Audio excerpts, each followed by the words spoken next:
start our class, let's have a morning prayer to be led by Gasil. Okay, lead a prayer.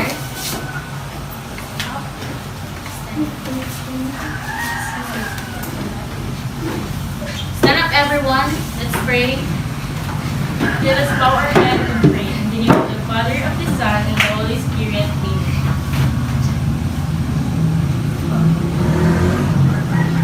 Father, Son, and the Holy Spirit. Amen. Okay, thank you. Sit down. So, good morning, class. Good morning, Miss Zara.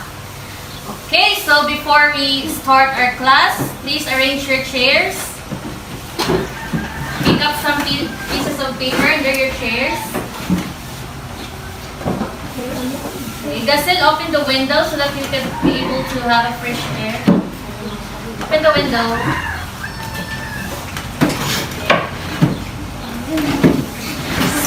Arrange your tables. Okay, sit down. Okay, now let's check your attendance. So, say present when your name is called. Balong, Present. Montero, Present. Arlige, Balasabas. Balasabas, ay, okay, present. Mendez, Present. Orkina. Okay, so you have a complete attendance for today. Very good. So now, okay. So now, do you have a assignment? Yes. Okay, so pass it to the front at the count of 1 to 5. 1, 2, 3, 4, 5. Okay, so I guess all of you passed your assignment. So very good. So class, what was our last topic last meeting? It's all about Mother Mom. So don't answer me in chorus. If you want to answer, just raise your right hand. Okay, Montero? It's all about Mother Mom. It's all about matter. So again, what is matter? Matter is anything that occupies space and has mass and volume. So matter has 3 states. There are 3 states of matter, namely solid, liquid, and gas. Okay, so I know that you've already learned from that because we discussed it yesterday. So now, let's move on to another topic. So, I have here a PowerPoint presentation. So, to start our discussion, I'll be showing you some pictures and you will identify what picture is this. So, what is this? Melting ice cream. Melting ice cream. Okay, very good. So, the second picture, It's a folded paper. it's a folded paper. Very good. Folded paper. Okay, how about this? Third one, Boiling water. boiling water. How about this? It's a Broken glass. broken glass. Very good. So, what did you observe from the picture? It changes its physical appearance. Okay, ma'am. stand. It changes its physical appearance, ma'am. It changes its physical appearance. Okay, you have an idea. That's correct. It changes its physical appearance because from an ice cream, it melts. The folded paper, it changed its size. And the boiling water changed its states of matter, diba? And then the broken glass, it changed its appearance, size, and shape. So, what did you think is our topic for today? Okay, Montero? I think, Mom, our topic for today is all about physical change. Okay, that's correct. Actually, our topic for today is all about atoms and molecules in the physical change of matter. So now you will learn the different phase changes and how matter undergoes changes. You will learn the arrangement and motion of the molecules in terms in solid, liquid, and gas. So listen attentively because throughout our discussion, I will ask some questions and of course you will earn extra points for the for your performance. You've already learned the three states of matter, right? The solid, liquid, and gas. Yes. And the molecules and the differences of the molecules. So now, our activity this meeting, you will group yourselves into three. And each group, I will give a picture. And then you will identify the picture of what kind of phase change is that. It is solid to liquid or it is liquid to gas. And then, you need to draw the arrangement and the motion of the molecules in each state of matter. So there are the pictures. So, count 1 to 3 for our groupings. Start here. 1, 2, 3, 1, 2, 1, 2, 3, 1, 2, 3. Okay. So find your group mates. Group 1 here, group 2, and group 3. So proceed to your respective groups. 1.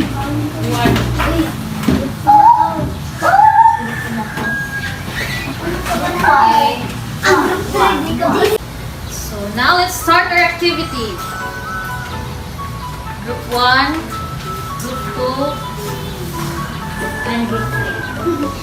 So again, after answering the paper, you need to select one representative to discuss it to the front, to the class, or why did you come up with that answer. So, okay, let's start. Are you ready?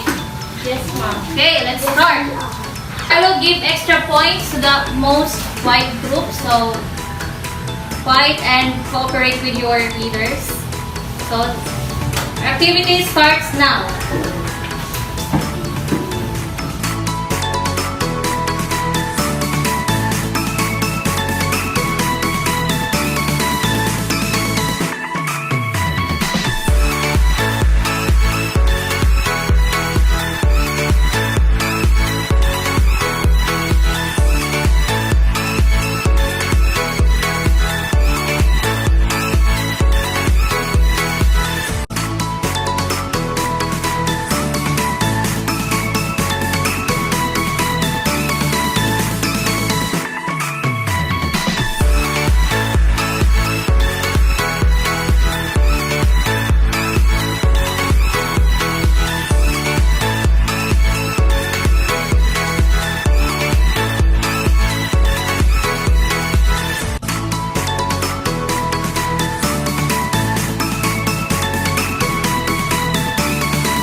Done?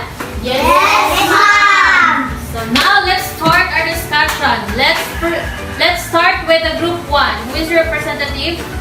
Group 1. Okay. So show us your answer. Explain. So come here in the middle. This picture shows this change cube melting because the ice cube, which is solid, turns to liquid.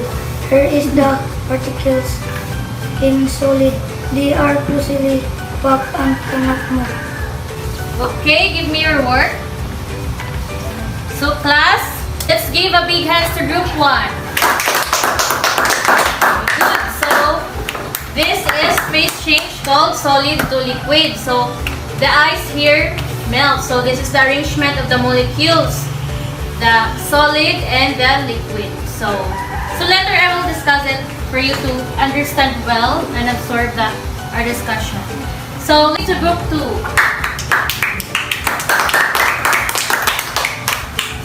So group 2.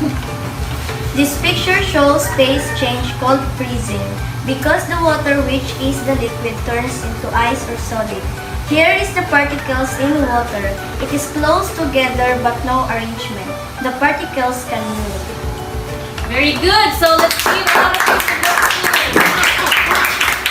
Okay, sit down. Give me your work. Okay, sit down. So this is the phase change called liquid to solid. So as you can see, the particles here in liquid are farther away from compared to the solid. So this is the particle of solid. It is closely packed with each other. It is compressed with each other. So now let's proceed to group 3. Which representative group 3? The picture shows the phase change called boiling water. As we can see, the water produces steam. It is liquid to gas state. The particles in liquid are closer together than the particles in gas. The particles in gas are widely separated than in liquid. Very good. So let's give a round of applause to group 3. So as you can see here, is it clear to you? As you can see here, it is a boiling water. So if it's a boiling water, it is liquid to gas. And the arrangement and the motion of the molecules, so in the liquid, as you can see, the arrangement of the molecules is closer than the gas. But the liquid is farther than the solid.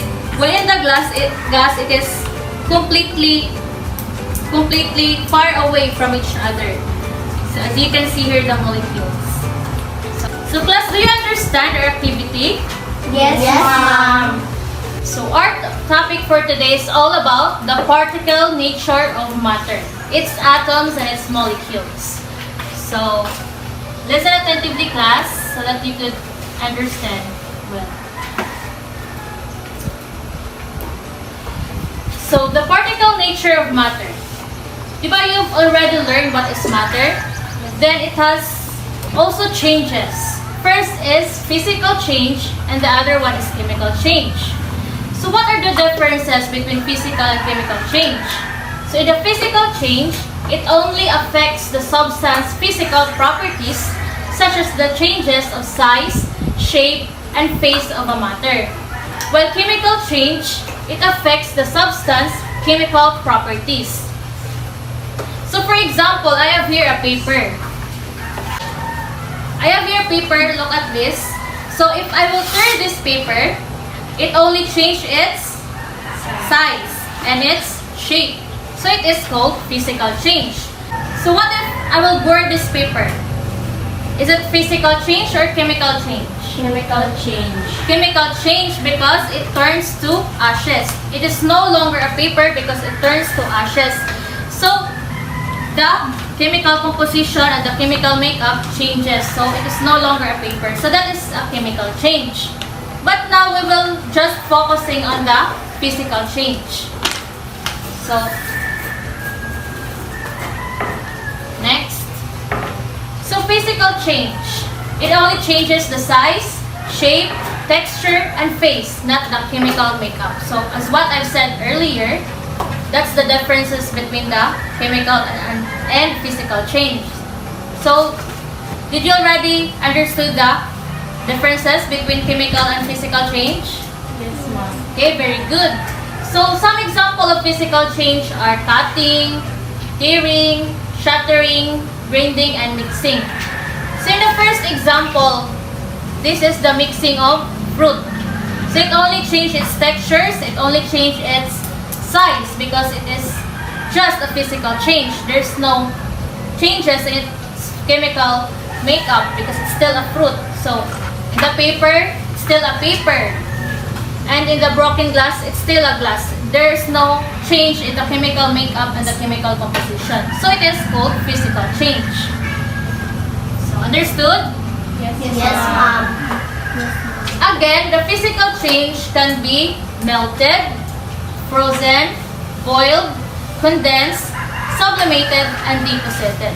So in this discussion, you will learn this one by one. What is melted, what is frozen, what is boiled, and condensed, sublimated, and deposited. So just listen to me. So there are two types of reaction in the phase changes. The endothermic and exothermic. So Montero, can you read this one, the endothermic? A reaction that absorbs energy, cools the surroundings. Okay. When we say endothermic, it is a reaction that absorbs energy. And when it absorbs energy, it cools the surroundings.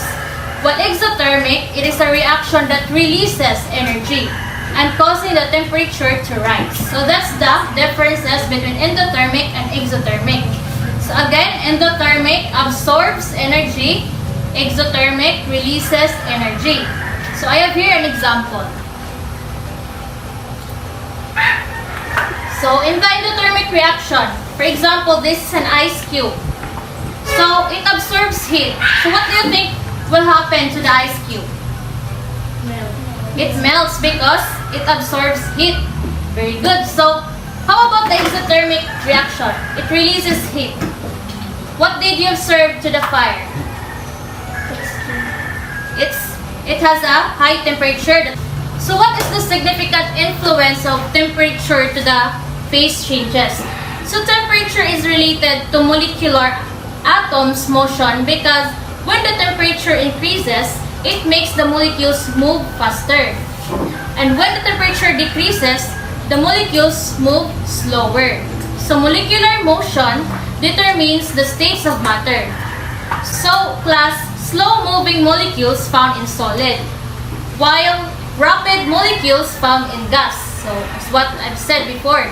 And then the liquid has molecular motion that is slower than gas but is faster than the solid. So understand? Yes, ma'am. Okay, very good. So let's proceed to the next slide. So heat energy. What is heat energy? It is released when the molecules slow down and move closer. So again, it is exothermic. Does heat energy absorbed when the molecules move faster? It is endothermic. So as you can see in the image, there's a solid, liquid, and gas. So there are different motions and arrangements in these three states of matter. And this is the red arrow here. So the red arrow represents it adds energy or it absorbs energy. So the blue arrow represents the exothermic because it releases energy. So in the solid, it is closely compacted with each other or it is tightly compressed with each other. The molecules cannot move apart. While in the liquid, it is farther than the solid. The molecules are farther than the solid. While in gas, it is closely separated with each other and can move freely. So analyze the picture. So when the solid absorbs energy, then it turns to liquid. While in the liquid, if the liquid absorbs energy, it turns to gas. Okay. So when the gas releases energy, it turns to Liquid. So when the liquid releases energy, it turns to Solid. solid. So very good. So next. So our first example. If ice absorbs heat from the surroundings, as it absorbs heat, the water molecules increases its kinetic energy and the molecules will move faster. So when you put the ice on under the sun, it absorbs heat energy, so it melts. So the molecules here from solid to liquid. So this is the molecule when it absorbs heat. So the solid and liquid is called endothermic because it absorbs heat energy. So next. So this is the example that is opposite before. So when a liquid releases heat in the surroundings, the water molecule come closer to each other and the molecules will move slower. So before it is solid to liquid because the ice melts. And this is the liquid to solid because the ice freezes because it releases heat energy. So this is liquid. The molecules here are farther than the solid. And when it releases energy, then the solid, it turns to solid or it turns to ice because it releases energy. So by the way, this is an example of exothermic because it releases energy. So another example, when the liquid water absorbs latent heat from the surroundings, the water molecules moves faster and turns into gas or water vapor. So we've discussed it in our previous discussion, the water cycle, right? Yes, ma'am. So the water cycle, it is the process of, it involves the process of evaporation, condensation, and precipitation. So here, it is called the evaporation. So when does evaporation occur? When the water from oceans and lakes evaporates because it is heated. So it is the state of matter from liquid to gas or liquid to water vapor. So as you can see here, the particles of gas are the particles of liquid and the particles of gas. So it absorbs heat. When it absorbs heat, it is called endothermic. So evaporation is an example of endothermic. Understand? Yes, ma'am. So again, there are 6 types of phase changes. So let's start with melting. Example of melting is ice to water. So again, what is ice to water? It absorbs heat energy. When it absorbs heat energy, what did you call that? Endothermic. And when it is endothermic, the molecules speed up and move farther apart. So as you can see here, the ice melts, the ice cream melts because it is endothermic and it absorbs energy. So therefore, the molecules speed up and moves farther apart. So it is solid to liquid. So melting is solid to liquid and it is endothermic. So the second example is the freezing or solidification. So example here is water to ice. So liquid to solid. So in the water to ice, in the freezing, molecules move slower and closer together. So that's the opposite of melting. So when the molecules move slower, it is called what? Exothermic because it releases heat energy. So next. So let's proceed to sublimation. This is the third type of phase changes. So sublimation, for example, dry ice. Solid carbon dioxide. So, are you familiar in this picture? Yes. So, this is mothballs. So, in our dialect, it is called alcampor. Are you familiar with that? Alcampor? Yes, ma'am. So, alcampor is put inside our cabinet. So, to get rid insects, it is usually put in our cabinet. So, alcampor is a kind or a process called sublimation. So have you observed when you put alcampor inside in the cabinet and it disappears? It disappears. Why do you think it disappears? It disappears because it's sublime. It is sublime. So it turns to gas because alcampor is a solid and it turns to gas. So that's why it disappears. So when it turns to gas, the molecules move faster and speed up. So what do you call that? It is endothermic. Endothermic because it absorbs heat energy. So that is solid to gas.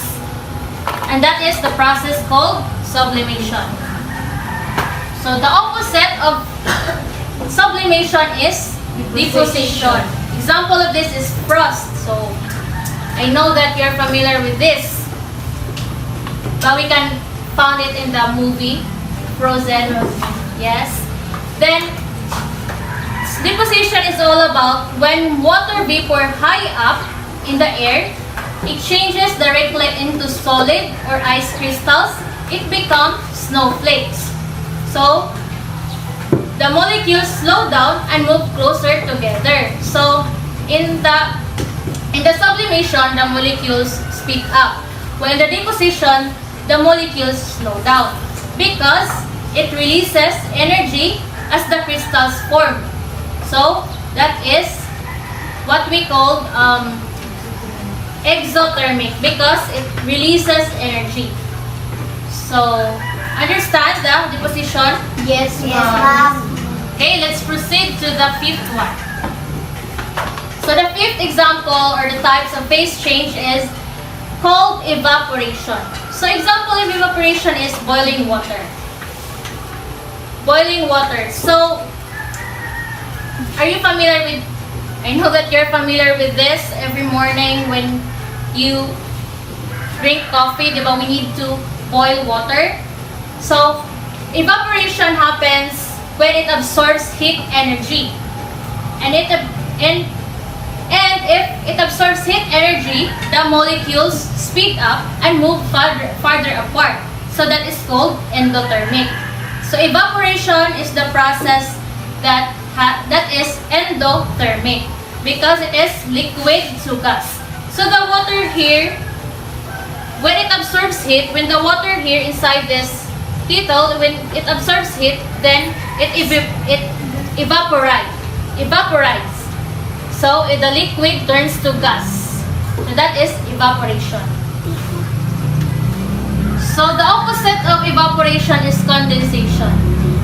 So for example, water cycle, as what I've said before, because it releases energy and the molecules slow down and closer together. So in the water cycle, as what you see, are you familiar with condensation? Yes, So, it is the process why we have a rain because of condensation. Because in evaporation, the waters from oceans evaporates through absorbing heat from the sun. So, in condensation, it forms cloud. Diba cloud is a form of gas? And then, when the cloud becomes heavy, then it will rain or it will precipitate. So that is an example of exothermic. So gas to liquid. So this is the example of condensation from clouds to rain. So that is an condensation. So is it clear to you, class? Yes, ma'am. The types of phase changes. Yes, So what are those phase changes? Melting, freezing, evaporation, condensation, then sublimation, and then deposition. So how about the picture? So what is this picture? It's a candle that melts. The candle that melts. So what is the process called? It is called what? Solid to liquid. Solid to liquid. So it is melting. Very good. So how about the second one? Ice cream. It's an ice cream. So what is the phase change of ice cream? It is Liquid to solid. liquid to solid. So it is called freezing. And when it is freezing, it is what? It's exothermic because it releases heat energy. While this, it absorbs heat energy. So another example. This picture, what is this? And ice. It's a dry ice. So again, what is dry ice? What kind of process is that? When it turns to, when the solid turns to gas, what is that process? It is sublimation. Sublimation because it absorbs heat energy. While in this, it is called frost. Diba? The ice comes. The gas turns to Ice. Frost. to solid. So next.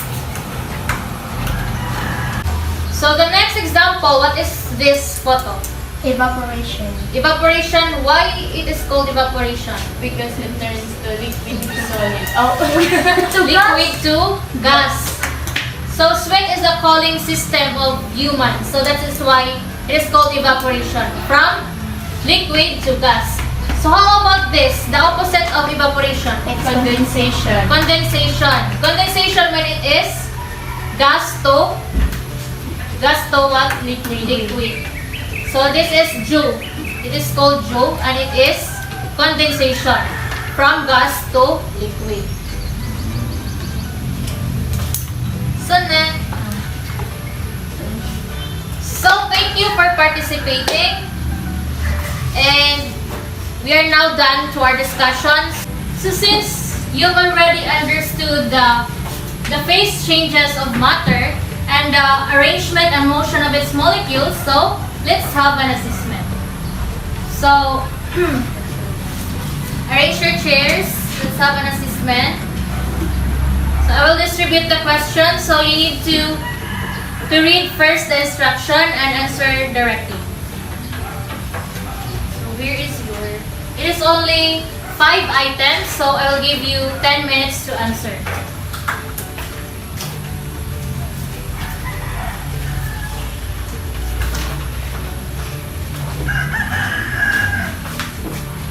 So don't copy the wrong answer. So start.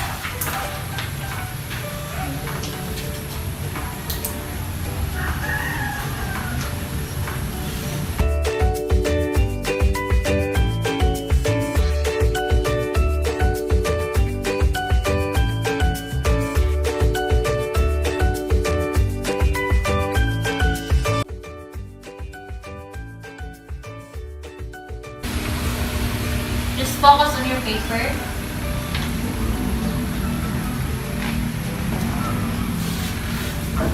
So 5 minutes left.